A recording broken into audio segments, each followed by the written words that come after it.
Bismillahirrahmanirrahim.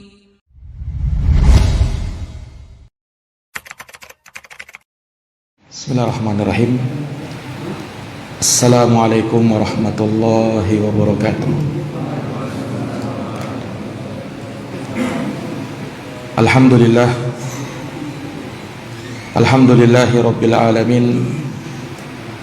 Wa bihi nasta'inu ala umuri dunya waddin. Asyhadu an la ilaha illallah wahdahu la syarikalah. Wa asyhadu anna Muhammadan abduhu wa rasuluh sallallahu alaihi wa ala alihi wa sahbihi wa man tabi'ahum bi ihsanin ila yaumiddin wa sallama tasliman katsira. Subhanaka la ilma lana illa ma 'allamtana innaka antal alimul hakim. Allahumma 'allimna ma yanfa'una wanfa'na bima 'allamtana wa zidna ilma ya rabbal alamin. Rabbi shrah li sadri wa yassir li amri wahlul 'uqdatan min lisani yafqahu qawli. Amma ba'd. Ma'asyiral muslimin wal muslimat, hadirin wal hadirat, Bapak Ibu, saudara-saudari jamaah salat maghrib yang berbahagia. Alhamdulillah, alhamdulillahi bi ni'matihi tatimmus shalihat. Segala puji hanya bagi Allah yang dengan nikmat-nikmatnya tertunai segala amal-amal kebajikan. Salawat dan salam semoga terhatur limpahkan kepada junjungan kita Nabi Agung, Nabi besar Muhammad sallallahu alaihi wasallam, kepada keluarga dan para sahabat serta orang-orang yang senantiasa meniti jalannya sampai hari kiamat. Ma'asyiral muslimin wal muslimat, sidang jamaah Masjid Al-Kautsar yang dirahmati oleh Allah, pada malam hari ini dengan taufik dari Allah kita dapat berjumpa kembali dalam majelis kita membahas kitab Al-Arba'in An-Nawawiyah, buah karya Al-Imam Abu Zakaria Yahya bin Sharaf yang dikenal dengan Al-Imam An-Nawawi rahimahullahu ta'ala. Hadis yang akan kita bacakan pada malam hari ini adalah Al-Hadithul Khamis wal Ishrun, hadis yang ke-25. Kata Imam An-Nawawi rahimahullahu ta'ala, An Abi Darrin radhiyallahu anhu aidan anna unasan min ashabi Rasulillah sallallahu alaihi wasallam qalu lin nabiy sallallahu alaihi wasallam, ya Rasulullah, dhahaba ahlud duthuri bil ujur yusalluna kama nusalli wa yasumuna kama nasumu wa yatasaddaquna bi fuduli amwalihim. Qala awalaysa qad ja'ala Allahu lakum ma tasaddaqun, inna bi kulli tasbihatin sadaqah wa kulli takbiratin sadaqah wa kulli tahmidatin sadaqah wa kulli tahlilatin sadaqah wa amrun bil ma'rufi sadaqah wa nahyun an munkarin sadaqah wa fi bud'i ahadikum sadaqah. Qalu ya Rasulullah, ayati ahaduna syahwatahu wa yakunu lahu fiha ajrun? Qala ara'aitum law wada'aha fi haram akana alaihi wizrun? Fakadzalika idza wada'aha fil halal kana lahu ajrun. Rawahu Muslim.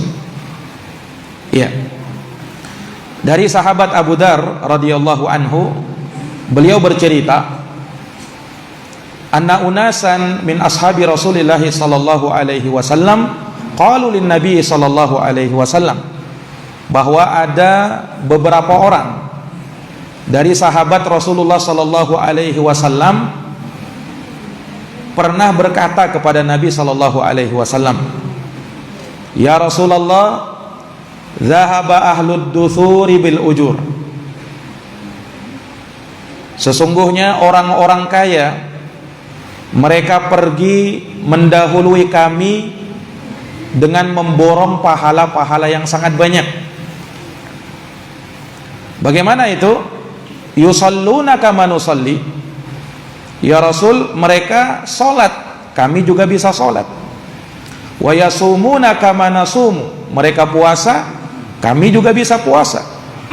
Wa yatasaddaquna bifuduli amwalihim, akan tetapi masalahnya adalah mereka bisa bersedekah dengan kelebihan harta mereka, kami tidak bisa bersedekah.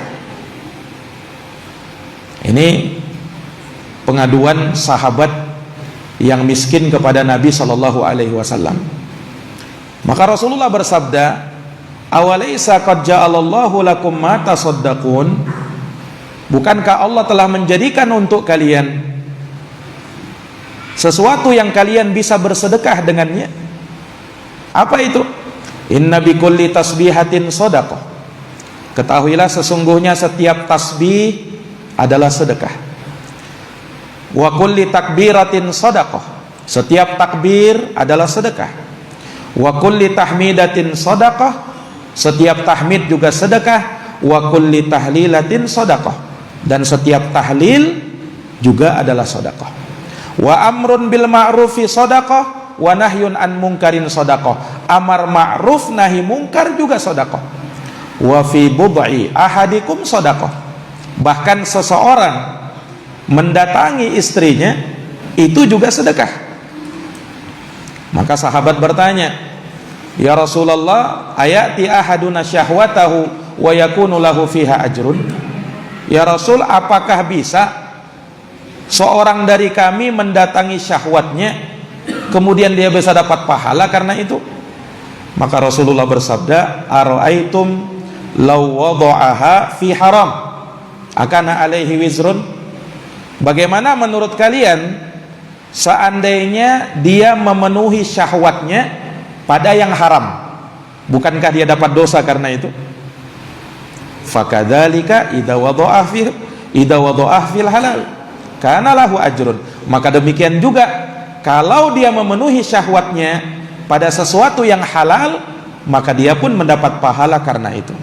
Hadits ini diriwayatkan oleh Imam Muslim. Dalam sebagian lafaz milik Imam Muslim dikatakan, wa yujzi'u dzalika raq'ataini yarka'uhuma minad duha. Dan semua itu tercukupi dengan sholat 2 rakaat sunnah duha. Dalam sebagian lafaz milik Imam Muslim. Kemudian dalam riwayat Abu Hurairah yang dohirnya juga sama dengan cerita ini, jadi diceritakan bahwa orang kaya ini mengungguli sahabat yang miskin dalam hal harta mereka, yakni mereka pergunakan harta mereka di jalan Allah. Mereka bersedekah, mereka bebaskan budak, mereka berhaji, mereka berumrah, mereka berjihad dengan hal tersebut. Nah, sementara sahabat yang fakir, yang miskin tidak bisa. Maka Nabi SAW bersabda, "Ala ukhbirukum bisyai'in idza fa'altumuhum adraktum man sabaqakum walam yudrikum ahadun illa man amila mislama amiltum." Inginkah aku beritahukan kepada kalian akan suatu amalan yang kalau kalian kerjakan maka kalian bisa mengejar orang-orang kaya itu, dan tidak ada seorang pun yang bisa mengejar sama seperti kalian kecuali orang yang beramal seperti amalan kalian. Maka Rasulullah bersabda, "Tusabbihun wa tukabbirun wa tuhammiduna dubura kulli salatin thalathan wa salasin." Kamu bertasbih, bertahmid, bertakbir di setiap penghujung salat sebanyak 33 kali. Lakukan itu, maka kalian bisa mengejar apa yang didapatkan oleh orang-orang kaya. Maka para sahabat yang miskin pun mengerjakannya.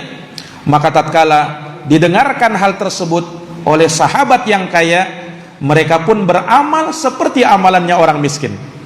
Maka kembali orang miskin mengadu kepada Nabi sallallahu alaihi wasallam, dan Nabi bersabda, "Dzalika fadlullahi yu'tihi may yasha." Itulah karunia Allah yang Allah berikan kepada siapa yang Dia kehendaki. Para hadirin yang dirahmati dan dimuliakan oleh Allah Subhanahu wa taala. Maka hadis yang mulia ini memberikan kepada kita banyak pelajaran. Di antaranya para jamaah yang dirahmati oleh Allah, dari hadis ini menunjukkan betapa hirsnya para sahabat, betapa semangatnya mereka di dalam meraih dan mengejar kebaikan itu. Lihat, ketika mereka tidak mampu mengerjakan suatu amalan yang itu mampu dilakukan oleh sahabat yang lain, mereka cemburu dengan sahabat itu. Bukan karena semata mereka punya harta, bukan karena mereka kaya dan mereka miskin, tapi dikarenakan amalan yang bisa mereka kerjakan sementara mereka tidak bisa kerjakan. Ini yang membuat mereka cemburu. Nah, para jamaah yang dirahmati dan dimuliakan oleh Allah, sehingga jangan sampai dipahami bahwa sahabat yang miskin ini hasad kepada sahabat yang kaya. Oh, tidak. Tapi mereka merasa cemburu, cemburu yang baik, yaitu di dalam kebaikan. Dan yang seperti ini dibenarkan di dalam syariat. Seseorang itu cemburu manakala melihat ada kawannya mampu beramal sementara dia tidak mampu beramal seperti itu. Nah, ini cemburu yang baik seperti ini. Sebagaimana Nabi pernah bersabda, la hasada illa fisnataini. Tidak ada cemburu yang baik kecuali dalam dua hal, kata Nabi. Yang pertama, rajulun atahullahu hikmatan, seseorang yang Allah berikan kepadanya hikmah, fahuwa yaqdi biha wa yu'allimuha, maka dengan hikmah yang Allah berikan kepada dia, maka dia pun mampu memutuskan hukum dengannya, dan ia pun mengajarkan manusia dengan hikmah tersebut. Maka tidak ada cemburu yang baik kecuali cemburu yang seperti ini. Kemudian yang kedua, wa rajulun atahu Allahu malan wa huwa yusallituhu ala halakatihi fil haq, dan seseorang yang Allah berikan harta kepada dia kemudian dia mampu belanjakan di jalan kebenaran, maka cemburu yang seperti ini adalah kebaikan. Nah, ini para jamaah yang dirahmati dan dimuliakan oleh Allah Subhanahu wa taala. Jadi sahabat yang miskin ini datang kepada Nabi Shallallahu Alaihi Wasallam bukan karena mengadukan kefakiran mereka, bukan karena mengeluhkan mereka itu miskin, mereka itu susah, bukan. Karena mereka ini sudah mendapatkan pendidikan Nabi Shallallahu Alaihi Wasallam, mereka sudah mendapatkan pengajaran dari Nabi Shallallahu Alaihi Wasallam agar jangan sampai merasa takjub terhadap dunia, agar jangan sampai terfitnah dengan dunia, harta benda yang ada di dunia ini, dan hendaknya bersikap zuhud terhadap dunia. Itu yang mereka dapatkan dari pengajaran Rasulullah Sallallahu Alaihi Wasallam. Makanya kan pernah disebutkan dalam hadis Abu Ubaidah Ibnul Jarrah, ketika Abu Ubaidah Ibnul Jarrah ini diperintahkan oleh Nabi Sallallahu Alaihi Wasallam untuk mengambil harta upeti di daerah Bahrain. Maka pergilah sahabat Abu Ubaidah Ibnul Jarrah kemudian pulang ke Madinah membawa harta yang sangat banyak. Nah, kebiasaannya Nabi Sallallahu Alaihi Wasallam kalau datang kepada beliau harta, beliau langsung bagi-bagikan kepada kaum muslimin, kepada sahabatnya tatkala itu. Maka kedatangan Abu Ubaidah Ibnul Jarrah ini membawa harta yang sangat banyak, didengarkan oleh sebagian sahabat Ansor. Maka di waktu pagi, di subuh hari, mereka pun bergegas, sahabat ini mereka bergegas sholat subuh berjamaah bersama Nabi. Selesai sholat, mereka langsung berkumpul di hadapan Nabi. Melihat sahabat seperti itu, Nabi tersenyum, Pak. Nabi tahu apa yang diinginkan sahabat, manusiawi, orang pengen harta.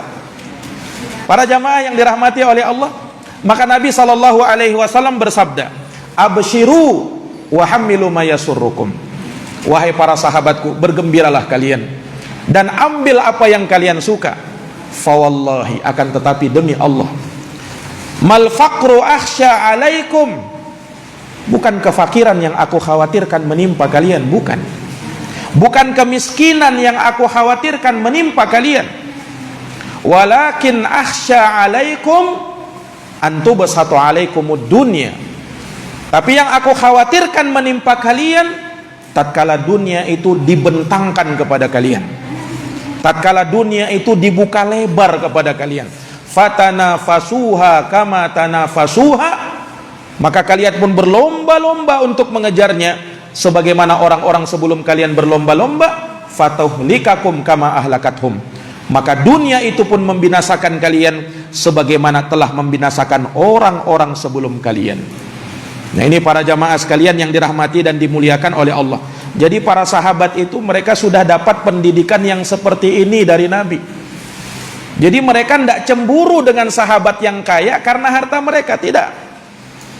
Bahkan dalam banyak kesempatan justru Nabi SAW memuji para sahabat yang miskin ini, bahkan menyebutkan kabar gembira untuk mereka. Di antara kabar gembira yang diberitakan oleh Nabi SAW, sebagaimana dalam hadis Abu Hurairah, Rasulullah pernah bersabda, yadkhulu fuqara'ul mu'mininal jannata qablal aghniya binisfi yaumin. Kata Nabi, orang kaya orang miskin akan masuk surga lebih dulu daripada orang kaya dengan perbandingan setengah hari. Jadi setengah hari orang miskin masuk kaya, setengah hari berikutnya baru orang kaya masuk baru orang kaya masuk surga. Ini setengah hari di akhirat, bukan setengah hari kayak setengah hari di dunia. Nah, satu hari di akhirat itu bagaikan 1000 tahun. Fi yaumin kana miqdaruhu alfasanah, dalam satu hari yang kadarnya sama seperti 1000 tahun. Wa inna yauman inda rabbika ka alfi sanatin mimma ta'uddun, dan sesungguhnya satu hari di sisi Tuhanmu sama seperti 1000 tahun menurut perhitungan kalian. Orang miskin masuk surga lebih dahulu daripada orang kaya setengah hari, artinya 500 tahun baru orang kaya masuk surga. Lah kenapa begitu? Orang miskin duluan masuk surga karena tidak terlalu banyak yang dihisap. Nah, orang kaya dihisap semua hartanya. Minimal ada 2 pertanyaan. Dari mana kau dapatkan itu harta? Kemana kau belanjakan? Setiap persen yang dia dapatkan, setiap rupiah yang dia dapatkan akan ditanya oleh Allah Subhanahu wa ta'ala seperti itu. Nah, makanya akan ada hisab yang sangat lama. Bukan artinya orang kaya tidak masuk surga juga nantinya, asalkan dia beriman. Tapi dia menunggu hisab, perhitungan amal perbuatan mereka, termasuk harta benda yang mereka miliki. Nah, ini para jamaah yang dirahmati dan dimuliakan oleh Allah. Nabi SAW juga pernah menyebutkan tentang keutamaan orang miskin. Kata Nabi dalam hadis riwayat Bukhari dan Muslim, qumtu ala babil jannah, aku pernah berdiri, kata Nabi, di depan pintu surga.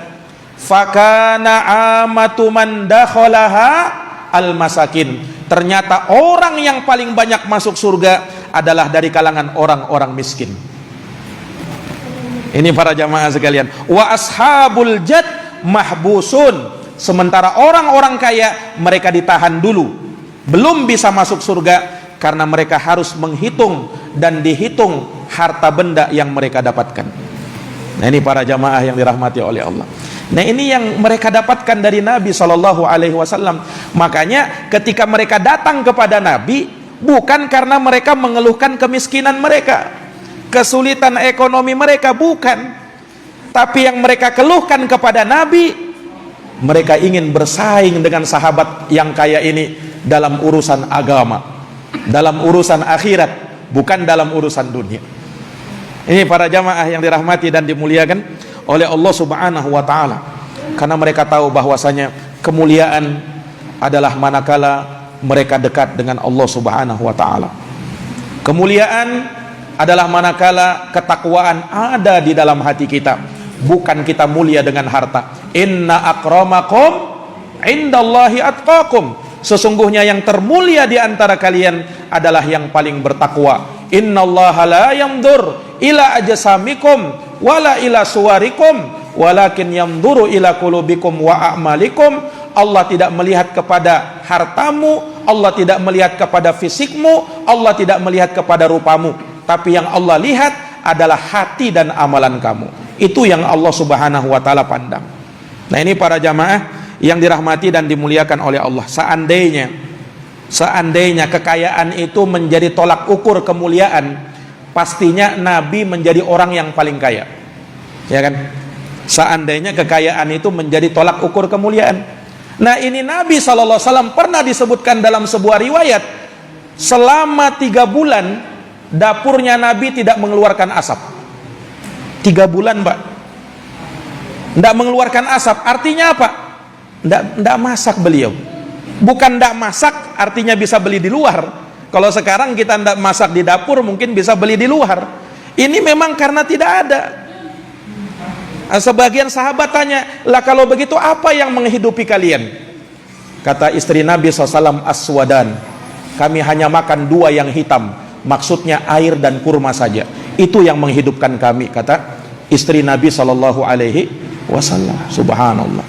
Ini para jamaah sekalian, pernah suatu hari Sayyiduna Umar bin Khattab radhiyallahu anhu masuk menemui Nabi. Nabi ketika itu sedang berbaring di atas sebuah karpet. Ketika Nabi bangun, itu punggungnya Nabi berbekas-bekas karena karpetnya tidak empuk. Beda dengan kasur kita sekarang. Melihat keadaan itu, Umar langsung nangis, Pak. Kata Umar bin Khattab, ya Rasulullah, inna Kaisar wa Kisra, sesungguhnya Raja Kaisar, Raja Kisra, mereka di sana berada dan bertelekan di atas dipan-dipan mereka, di atas permadani mereka yang empuk. Sementara engkau ya Rasulullah, engkau adalah utusan Allah. Umar sampai nangis, Pak. Maka kata Rasulullah SAW, ya Umar, amatarda antakuna lahumud dunya walanal akhirah. Wahai Umar, tidakkah kamu ridho kalau untuk mereka dunia sementara untuk kita akhirat? Kata Rasulullah SAW. Ini para jamaah yang dirahmati dan dimuliakan oleh Allah. Innallaha yu'tid dunya ala man yuhib wa ala man la yuhib wa ammad din fala yu'tihi illa man yuhib. Sungguh Allah beri dunia itu kepada orang yang Allah cintai dan kepada orang yang Allah tidak cintai. Tapi agama ini Allah tidak beri kecuali kepada siapa yang mereka cintai, kecuali kepada siapa yang Allah Subhanahu wa taala cintai. Nah, ini para jamaah yang dirahmati dan dimuliakan oleh Allah. Makanya karena harta itu bukan menjadi tolak ukur kemuliaan seseorang, orang yang diberi harta, orang yang tidak diberi harta, hendaknya mereka pandai-pandai menempatkan posisinya. Ketika dia beri harta, dia bersyukur. Ketika ditahan sebagian rezekinya, dia pun mampu bersabar. Maka disitulah kemuliaan Allah akan berikan kepada dia. Makanya pentingnya ilmu. Ketika seseorang diberikan harta tak punya ilmu, maka dia akan menjadi orang yang rusak. Disebutkan dalam sebuah hadis, yang disebutkan oleh Nabi SAW dari Abu Kafsyah Al-Anmari. Nabi pernah menyatakan, innamad dunya li arba'ati nafarin. Dunia itu, kata Nabi, untuk 4 orang. Dunia itu, kata Nabi, diberikan kepada 4 orang. Siapa mereka? Yang pertama, abdin razaqahullahu malan wa ilma. Seseorang yang Allah anugerahkan kepadanya harta dan sekaligus ilmu. Ada hartanya, ada ilmunya juga. Maka fahuwa yattaqi fihi rabbahu wa yasilu fihi rahimah wa ya'lamu lillahi fihi haqqan fahada bi afdalil manazil. Maka dengan ilmu yang dia dapat dan harta yang dia punya, maka dia bertakwa kepada Allah terhadap hartanya. Dia menyambung tali silaturahim, dia tahu ada hak-hak Allah di situ, dia keluarkan di jalan Allah. Maka orang yang seperti ini, kata Nabi, berada pada kedudukan yang paling tinggi. Orang yang diberi harta dan diberi juga ilmu. Yang kedua, kata Nabi, wa abdin razaqahullahu ilman walam yarzuqhu mala. Ada orang, kata Nabi, Allah berikan kepada dia harta, Allah berikan kepada dia ilmu, tapi harta dia tidak punya. ilmu dia punya. Nah, para jamaah yang dirahmati dan dimuliakan oleh Allah, fahuwa shadiqun niyah, maka dia pun meniatkan di dalam hatinya, yaqulu, dia berkata, lau anna li malan la amiltu bi amali fulan, andaikan aku punya harta, niscaya aku beramal seperti amalannya si fulan. Dia suka menyumbang, dia suka bersedekah, dia suka menafkahkan hartanya di jalan Allah, aku akan lakukan begitu. Kata orang yang punya ilmu ini tapi tidak diberikan harta, maka kata Nabi, dengan niatnya seperti itu, fa ajruhuma sawa, pahala orang yang pertama dan yang kedua sama. Pahala apa? Pahala niat. Karena dia berniat seperti itu, andaikan saya punya harta, saya akan belanjakan di jalan Allah, saya akan gunakan untuk berjihad, saya gunakan untuk haji, saya gunakan untuk berada di jalan Allah Subhanahu wa ta'ala. Maka dia dengan niatnya, kata Nabi, sama pahalanya. Yang ketiga, wa abdin razaqahullahu malan walam yarzuqhu ilma. Ada orang, kata Nabi, Allah berikan harta tapi ilmu tidak punya. Hartanya banyak tapi ilmunya tidak ada. Maka apa yang terjadi? Fahuwa yakhbitu fi malihi bighairi ilmin wala yattaqi fihi rabbahu wala yasilu fihi rahimah wala ya'lamu lillahi fihi haqqa. Maka orang yang seperti ini, karena dia tidak punya ilmu, tidak punya ketakwaan kepada Allah, maka dia tidak bertakwa kepada Rabbnya, dia tidak menyambung tali silaturahim, dan dia tidak mengenal hak Allah, sehingga dia pun melakukan kemaksiatan dengan harta yang dia punya. Fahada bi akhbasil manazil, ini orang yang paling buruk kedudukannya, kata Nabi sallallahu alaihi wasallam. Diberi harta tapi tidak diberi ilmu. Yang keempat, wa abdin lam yarzuqhullahu malan wala ilma. Ada orang yang Allah tidak berikan harta, ilmu juga tidak punya. Harta tidak punya, ilmu juga tidak punya. Nah, karena dia tidak punya ilmu, maka dia pun berkata, berandai-andai, lau anna li fulanan, lau anna li malan la amiltu fihi bi amali fulan. Andaikan aku punya harta, niscaya aku akan beramal sama seperti amalannya si fulan, yaitu menghambur-hamburkan harta untuk bermaksiat kepada Allah. Nah, ini gara-gara tidak punya ilmu, tidak punya harta juga. Maka dia cuman berangan-angan, berandai-andai. Maka kata Nabi, orang ini karena niatnya buruk seperti itu, dia dengan orang yang ketiga sama menanggung dosa. Wal iyadu billah. Nah, ini para jamaah yang dirahmati dan dimuliakan oleh Allah. Maka seseorang ketika diberikan harta oleh Allah Subhanahu wa ta'ala, maka manfaatkan harta yang dia punya di jalan Allah, maka itu akan membantu dia nanti tatkala berada di yaumul akhir nanti, tatkala menghadap kepada Allah Subhanahu wa ta'ala. Para jamaah yang dirahmati dan dimuliakan oleh Allah. Nah, maka hadits ini memberikan pelajaran kepada kita untuk at-tasabuk, untuk saling berlomba-lomba di dalam ketaatan kepada Allah, di dalam melakukan amal soleh yang bisa mendekatkan diri kita kepada Allah Subhanahu wa ta'ala. Bersaing di dalam hal itu. Lihat keadaan para sahabat Nabi, mereka tidak mau kalah. Mereka tanya kepada Nabi, apa kiranya amalan yang bisa menyaingi sahabat yang kaya? Mereka bisa bersedekah ya Rasul, kami tidak bisa bersedekah. Lah kami kalah kalau begitu. Apa kiranya amalan yang bisa membuat kami sama kemuliaannya dengan orang-orang kaya? Ini para jamaah sekalian. Maka di sini terdapat apa? Seorang muslim, seorang mukmin hendaknya berlomba-lomba di dalam kebaikan. Fastabiqul khairat. Ayo berlomba-lomba di dalam kebaikan. Wa fi dzalika falyatanafasil mutanafisun.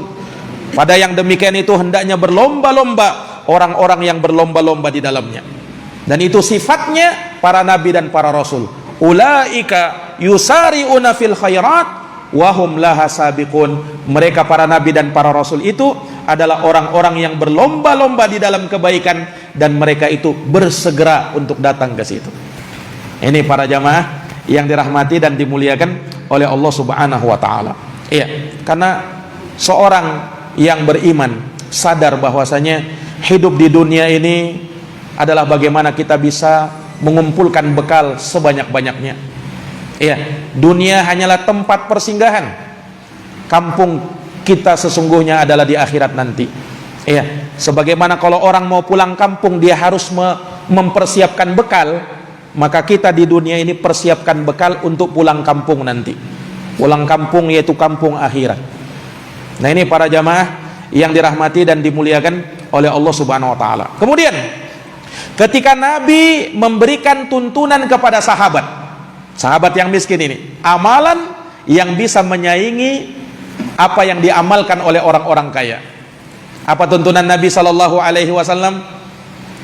Mengucapkan tasbih, tahmid, takbir, tahlil, amalan yang ternyata tidak asing bagi kita. Amalan yang ternyata sering kita amalkan, iya kan? Sering kita bertasbih, sering kita bertahmid, sering kita bertahlil, sering kita bertakbir. Ini amalan yang biasa ini, yang disebutkan oleh Nabi sallallahu alaihi wasallam. Tapi faedahnya di sini bahwa ternyata semua itu bisa bernilai sedekah. Nah, sahabat memahami bahwa sedekah itu hanya terbatas pada sedekatul mal, sedekah harta. Dikira sedekah cuman itu saja. Ternyata Nabi memberikan bimbingan, Nabi memberikan petunjuk bahwa yang namanya sedekah bukan sebatas pada sedekah harta saja, tapi banyak yang bisa kita sedekahkan itu. Baik sedekah yang bukan harta itu kaitannya kembali kepada kita atau kembali kepada orang lain. Lihat yang pertama yang Nabi sebut, tasbih, takbir, tahmid, tahlil. Ini kembali kepada kita dan itu bernilai sedekah. Kemudian yang disebutkan Nabi berikutnya, amar ma'ruf nahi mungkar. Ini kembali kepada orang lain. Karena kita memerintahkan kepada yang ma'ruf, melarang dari yang mungkar, itu kepada orang lain. Mengajak mereka kepada kebaikan, melarang mereka dari kemungkaran. Dan itu juga bernilai sedekah. Nah, ini para jamaah yang dirahmati dan dimuliakan oleh Allah Subhanahu wa taala. Baik. Maka ini menunjukkan kepada kita sedekah itu tidak terbatas pada harta saja. Ya, bahkan semua kebaikan itu bernilai sedekah. Makanya Nabi pernah bersabda, kullu ma'rufin shadaqatun. Setiap yang ma'ruf, setiap kebaikan adalah sedekah. Setiap kebaikan itu adalah sedekah. Menyebarkan ilmu, ya, mendakwahkan ilmu adalah sedekah. Ketika seorang berdakwah di jalan Allah Subhanahu wa taala adalah sedekah. Bahkan Imam Ibnu Jamaah menyebutkan sedekah yang paling besar dan paling utama adalah menyebarkan ilmu agama. Menebarkan ilmu yang bermanfaat, itu sedekah yang paling utama, kata beliau. Itu sedekah yang paling utama. Nah ini para jamaah yang dirahmati dan dimuliakan oleh Allah. Jadi intinya bagaimana kita bisa memberikan kebaikan kepada orang lain, bisa memberikan manfaat kepada orang lain. Makanya Nabi pernah menyatakan juga, ahabbun nasi ilallah anfa'uhum linnasi. Orang yang paling dicintai oleh Allah adalah orang yang paling banyak memberikan manfaat kepada orang lain, yang paling bisa memberikan manfaat kepada orang lain. Nah, ini para jamaah yang dirahmati oleh Allah. Dari sini juga menunjukkan kepada kita, tidak ada orang yang tidak mampu bersedekah. Semua dari kita mampu untuk bersedekah, karena sedekah itu bukan hanya sebatas pada harta.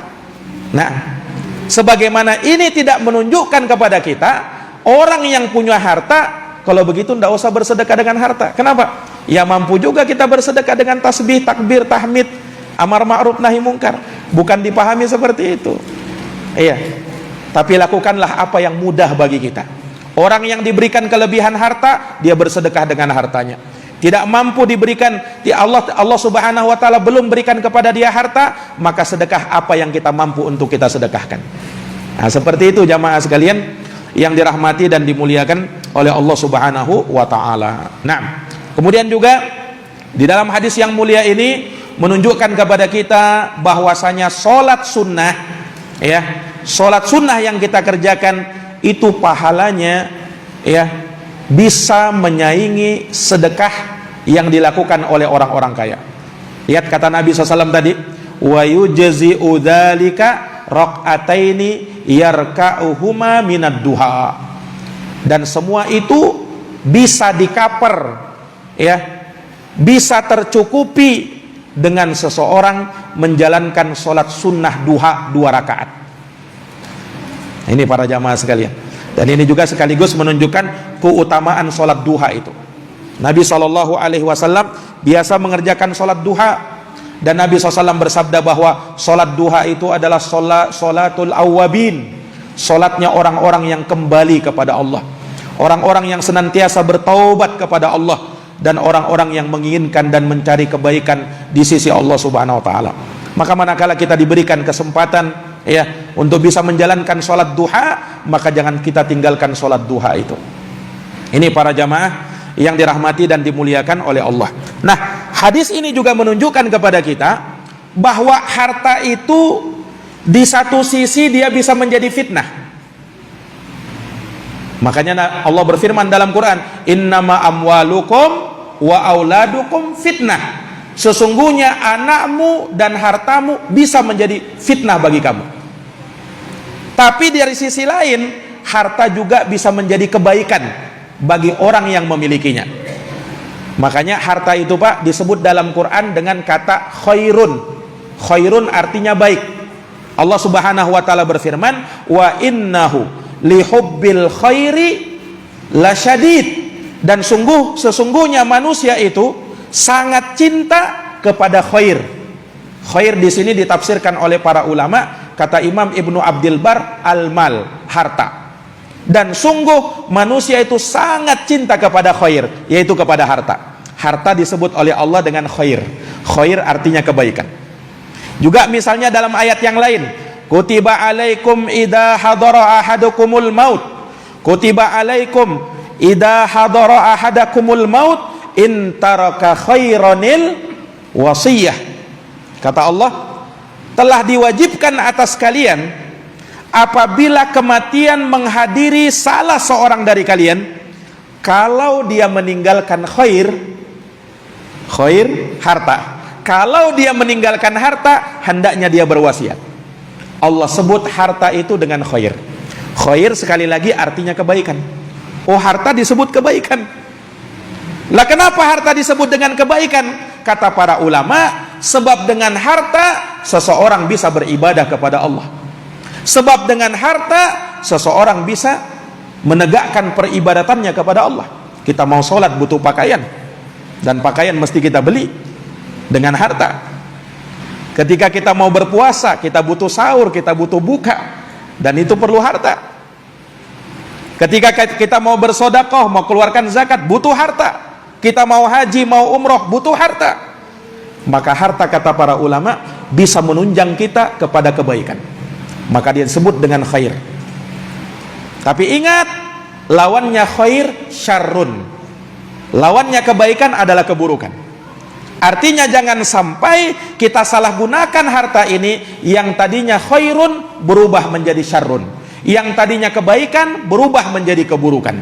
Kenapa? Kita menyalahgunakan harta itu. Nah, ini para jamaah yang dirahmati dan dimuliakan oleh Allah. Maka tergantung orang yang menggunakannya.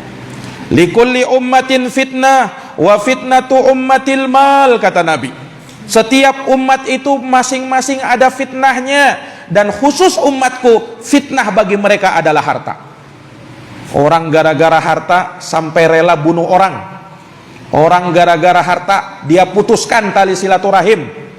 Orang gara-gara harta melakukan ini dan itu. Semuanya gara-gara harta. Maka tidak salah ketika Nabi mengatakan, madhi'bani ja'iani ursila fi ghanamin bi afsadalaha min hirsil mali min hirsil mar'i alal mali wasyarafi lidini. Tidaklah ada dua serigala yang sangat kelaparan, dilepaskan di depan dia ada kambing-kambing. Ini serigala kelaparan ini. Ada kambing di depan dia. Apa yang terjadi? Oh, dia akan ambil itu kan. Dia akan terkam itu kambing itu, ya kan? Kata Nabi, ini kerusakan yang dibuat oleh serigala tadi dibandingkan orang dibuat rusak dengan hartanya lebih parah daripada serigala yang merusak kambing tadi. Ini sabda Nabi, Pak. Sallallahu alaihi wasallam. Orang bisa gila gara-gara harta. Nah ini para jamaah sekalian, ketika dia menyalahgunakan hartanya. Nah ini, yang punya harta memang dia, yang mengusahakan harta memang dia, tetapi harta itu diatur oleh Allah Subhanahu wa taala. Makanya ndak boleh israf, ndak boleh tabdzir. Wa kulu washrabu wa la tusrifu innahu la yuhibbul musrifin. Makan minumlah kamu tapi jangan berlebih-lebihan, kata Allah. Karena Allah tidak suka orang yang berlebih-lebihan itu. Wa la tubadzir tabdzira innal mubadzirina kanu ikhwana syayatin. Jangan kamu mubadzir dengan hartamu. Mubadzir itu kawannya setan, kata Allah Subhanahu wa taala. Nah ini para jamaah yang dirahmati oleh Allah. Makanya hati-hati menggunakan harta ini. Bukan dilarang orang kaya itu, bukan tercela orang punya harta itu, bukan. Tapi yang tercela manakala harta mengatur hidupnya dia, menyetir hidupnya dia. Ketika harta mengatakan tunda dulu sholatmu, dia tunda sholatnya itu. Iya. Ketika harta menyuruh dia untuk melakukan ini, maka dia lakukan itu. Tidak peduli haram atau halal, tidak peduli dia. Inilah akhir zaman, Pak. Ciri akhir zaman seperti itu. Orang kalau sudah nyari harta tidak peduli lagi, mau halal mau haram dia sikat saja. Apalagi kalau dia berkata yang halal aja Ustaz sulit dicari, yang haram aja sulit dicari, apalagi yang halal, katanya. Nah kata Rasulullah sallallahu alaihi wasallam, sayati 'alan nasi zamanun la yubalil mar'u min aina akhadha malih. Akan datang hari kiamat nanti, tiba hari kiamat itu, orang-orang ketika itu tidak peduli dia mencari harta, apakah itu halal atau itu haram, tidak peduli dia. Nah ini para jamaah yang dirahmati dan dimuliakan oleh Allah Subhanahu wa taala. Maka seseorang ya dapat menjadi orang yang baik dengan hartanya, tapi di satu sisi dia bisa menjadi orang yang buruk dengan hartanya. Tergantung bagaimana dia memanfaatkan harta itu. Dan di sini dibutuhkan ilmu di dalam hal tersebut. Para jamaah yang dirahmati dan dimuliakan oleh Allah. Kemudian ketika Nabi Shallallahu Alaihi Wasallam menyebut bahwa amar ma'ruf nahi mungkar juga adalah sedekah. Ini menunjukkan keutamaan al-amru bil ma'ruf wan nahyu anil munkar. Kuntum khaira ummatin ukhrijat linnas ta'muruna bil ma'ruf wa tanhauna anil munkar wa tu'minuna billah. Kalian, kata Allah, adalah sebaik-baik umat yang dikeluarkan untuk manusia. Yang dimaksud dalam ayat ini sahabatnya Nabi.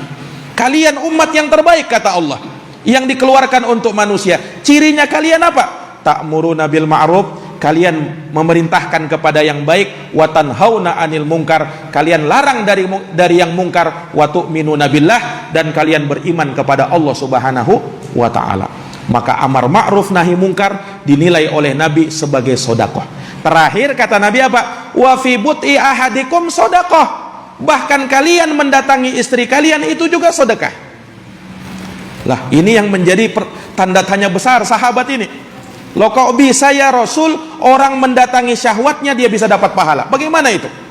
Nabi kiaskan, Pak. Kalau kau letakkan pada yang haram, kau kan berdosa.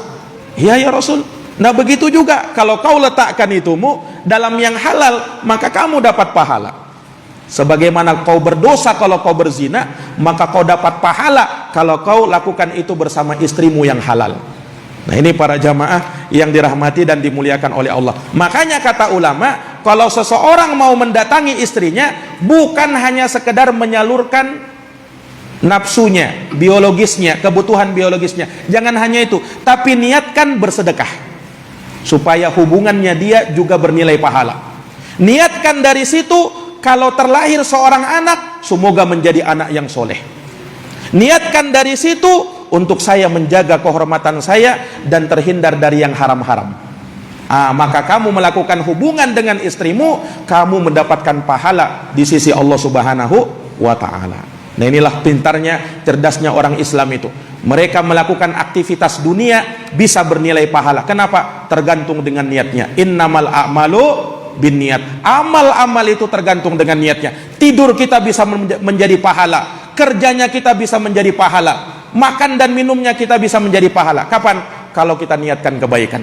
Kita tidur supaya nanti kuat bangun sholat subuh, supaya bisa bangun sholat malam, tidurnya kita berpahala. Kita makan dan minum supaya bisa tegak, kuat melakukan aktivitas ibadah, maka makan dan minumnya kita berpahala. Ketika kita bekerja, niatkan ini untuk menafkahi diri saya, menafkahi anak dan istrinya saya, maka tidaklah keringat yang mencucur, yang bercucuran dari badanmu, kecuali itu bernilai pahala di sisi Allah Subhanahu wa ta'ala. Maka hadis ini adalah hadis yang sangat mulia, yang mengandung banyak pelajaran dan faidah. Semoga kita bisa mengambil faidah dan pelajaran darinya, dan semoga Allah Subhanahu wa ta'ala membimbing kita untuk senantiasa melakukan amal ketaatan, amal soleh, dan semoga Allah Subhanahu wa ta'ala menulis hal itu semua sebagai bagian dari sedekah yang kita berikan, yang kita keluarkan di jalan Allah Subhanahu wa ta'ala. Innahu waliyudzalika wal qadiru alaih. Jazakumullahu khairan atas perhatiannya. Mohon maaf atas segala kekurangannya. Kita akhiri dengan doa kafaratul majlis. Subhanakallahumma wa bihamdika asyhadu an la ilaha illa anta astaghfiruka wa atubu ilaik. Walhamdulillahi rabbil alamin. Assalamualaikum warahmatullahi wabarakatuh.